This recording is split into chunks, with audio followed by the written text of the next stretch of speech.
నమస్తే, welcome to show time. నేను తరంగిణి. రోజులానే ఈ రోజు కూడా లేటెస్ట్ మూవీ అప్డేట్స్ తో రెడీ అయిపోయింది షో టైం. ఇక లేట్ చేయకుండా స్టార్ట్ చేద్దాం.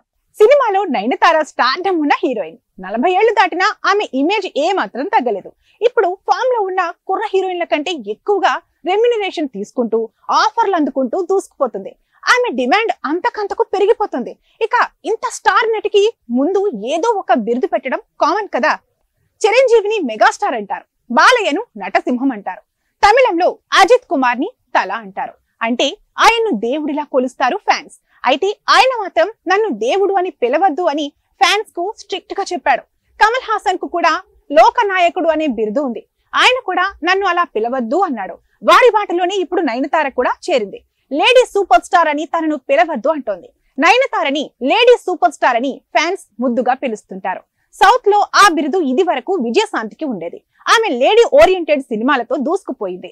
స్టార్ హీరోలను మించి ఇమేజ్ ను సాధించింది. ఆ తర్వాత నయనతారకి ఆ బిరుదు వచ్చింది. కానీ ఆమె మాత్రం ఇకపై నన్ను నయనతార అని పిలిస్తే చాలు, లేడీ సూపర్ స్టార్ అని పిలవద్దు అని అంటోంది. నయనతార ఒక ప్రకటన చేసింది. అందులో నన్ను ఆదరించిన అందరికీ ధన్యవాదాలు. నా జీవితం ఒక పుస్తకం లాంటిది. నా సక్సెస్ లో మీ అందరి పాత్ర ఉంది. నన్ను ఆదరించినందుకు థ్యాంక్స్. నన్ను మీరు గుండెల్లో పెట్టుకుని చూసుకున్నారు అని, అది చాలు నాకు అని అన్నారు. అంతేకాదు నన్ను లేడీ సూపర్ స్టార్ అని పిలిచారు. మీ ప్రేమకి నేను రుణపడి ఉంటాను. ఇకపై నన్ను నయనతార అని పిలిస్తే చాలు. నటిగా నాకు అవార్డులు ఎన్నో వచ్చాయి, బిరుదులు ఉన్నాయి. కానీ నన్నుగా గుర్తించండి చాలు, నయనతార అని పిలిస్తే చాలు అన్నారు. నా పేరు నాకు ఎప్పుడు దగ్గరే. మీ సంతోషంలో నా కష్టం కూడా ఉంటుంది. సినిమా మనల్ని కలిపేది. మనం అందరం కలిసి సెలబ్రేట్ చేసుకుందాం.